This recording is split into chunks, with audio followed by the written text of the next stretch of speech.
In any era, religious beliefs have been an important part of the perception of our world by various cultural communities. But despite the fact that all the world's religions preach peace, calm, and harmonious development, in the last half-century, religious contradictions have become more and more noticeable. We have seen too many conflicts in which religion has been used for political purposes. In this sense, our country is one of the few islands of religious harmony, partly breaking out of the general gloomy trend. Despite the fact that the Kazakh steppes have been inhabited since ancient times by many peoples of different beliefs, in modern times our experience in the development of interfaith dialogue is of particular value and is very much in demand.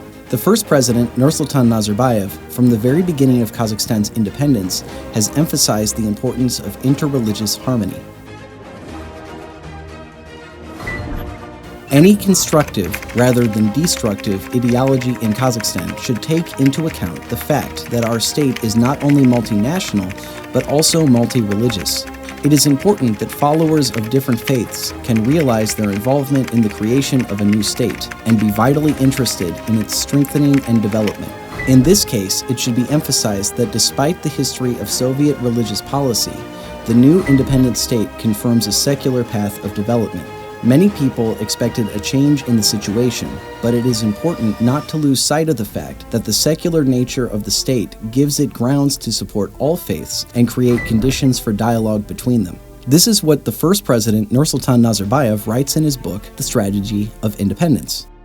At the same time, it is necessary to make everyone aware that the secular nature of the state allows for the most democratic solution of the issues of free choice of any religion or atheism, and ensures the equality of faiths. The state, for its part, has declared a policy of non-interference in religious affairs. This approach was reflected in the very progressive law on freedom of religion and religious associations of 1992, which became the foundation of the entire religious strategy of the Kazakh government.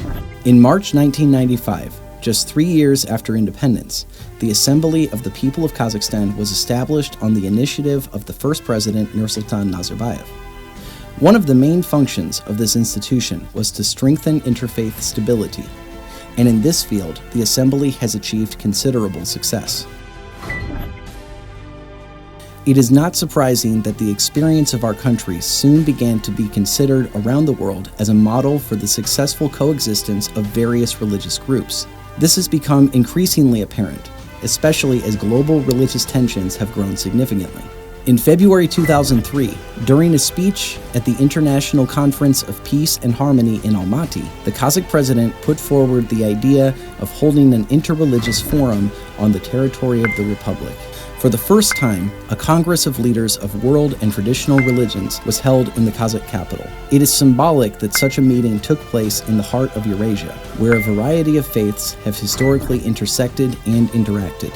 Since the well-known terrorist attacks of September 11th, differences between different religious communities have sharply escalated. In this regard, the need to resume a comprehensive dialogue in order to reduce the degree of tension was acutely realized. And in this context, Kazakhstan could offer its own successful experience. The summit has gained recognition by the international community in the face of its most authoritative representatives. George Bush, Kofi Annan, Margaret Thatcher, Jiang Zemin, Nelson Mandela, and many others supported the initiative of Nursultan Nazarbayev.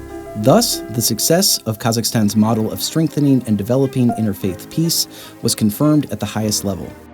It is also very significant that following the results of the first Congress, the participants agreed to hold such meetings on a regular basis, which indicates the productivity of this format of discussion.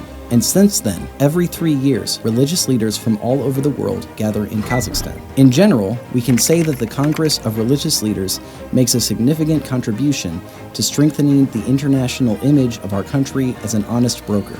In any conflicts, Kazakhstan has always maintained a neutral position and served as an equidistant player, keeping as close as possible to an objective point of view.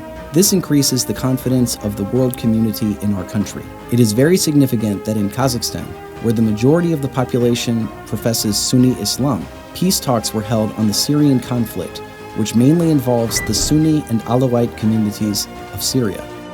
At the moment, Kazakhstan can rightly be considered a successful example of cohabitation of representatives of different faiths. In this regard, we should once again turn to the role of the first president, Nursultan Nazarbayev. The determination and strategic thinking of the leader of our republic became the main guarantee of maintaining internal stability, without which today's achievements in the economy and politics could not take place.